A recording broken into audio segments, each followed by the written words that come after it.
Hello, good and faithful people of the Church of the Mediator. It's Father Dale. I hope you're well whenever and wherever it is that you hear this message this week. This Sunday is a fifth Sunday and a relatively calm Sunday here at the Church of the Mediator, 9 a.m. in English. I was wrong last week. This is not unusual, and especially around calendars. You all that know me well know this. I often mix up dates. It's one of my things.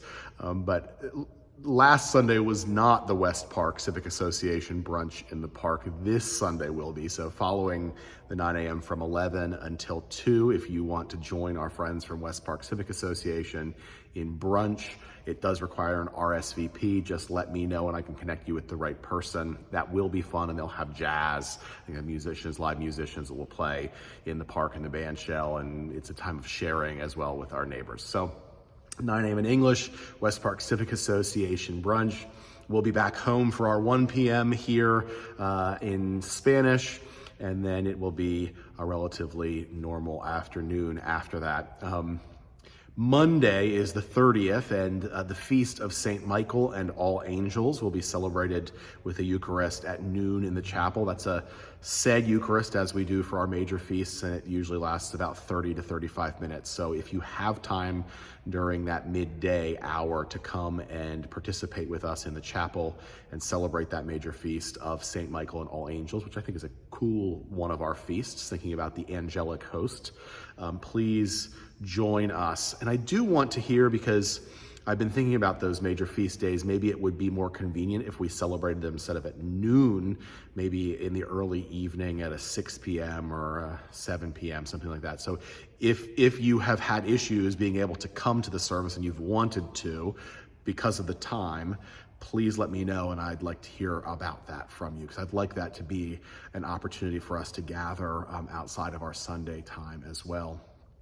Don't forget that the following Sunday, October the 6th, we will bless beasts. We'll have the blessing of the animals at 5 p.m., and I hope to bless plenty of fun beasties that day. So let your friends and your family know to bring their dogs and their cats if they're able to get them out, and any other creatures that they may want blessed as well.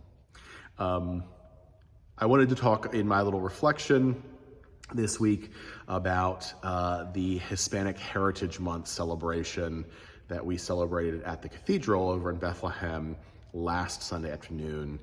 It was awesome and inspiring. It is now 5 years ago that I probably have told you this story before, but I had gotten to the cathedral to be their canon missioner in 2019. Brad and I moved in on July the 1st, and we were ready for work in July, but I figured I had been called back to the cathedral because at least in part because I had Spanish language facility, but I was figuring that I'd hang out for at least a year, get my bearings around me before I started to kind of make the waves of engaging the Spanish-speaking, the Latino community around the cathedral. And literally out of the clear blue sky on a September day 5 years ago, a woman whose name is Marie Lisby called the cathedral office and asked to speak to me and said, "I have heard that there is a Spanish-speaking priest at the cathedral. I have been waiting for years for the Episcopalians to get in gear and actually offer a Eucharist in Spanish. When is La Misa?" And at that point in time, I felt like I was, when you enter a new congregation for the first time, you're just trying to learn people's names and trying to figure out where things are.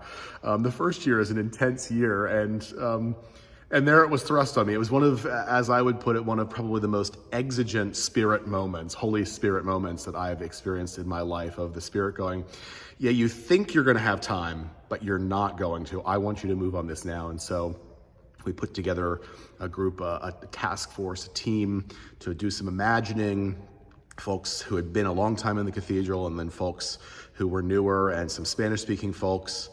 Got that team together, and by December 5 years ago, we had our first Eucharist in Spanish. And I say that because, of course, now I have come here to Mediator, and we've done a kind of parallel process, similar work of planting a Spanish-speaking community within an existing parish, an older parish that's been around a long time and has historically been English-speaking. And the work of weaving the congregations together to ensure that we feel like one people, one Episcopal people, one group of followers of Jesus, not two separate crowds, even though we worship in different languages. And I think we've done actually really, really good work around that here at Mediator. It's something that I'm really proud of us about. When we have our bilingual liturgies and we have our full parish events, we feel like one family, which I think is just worthy of celebrating. But nevertheless, my friends, last Sunday's celebration for Hispanic Heritage Month was a diocesan celebration. There was incredible music. There was great food. The Eucharist was celebrated beautifully.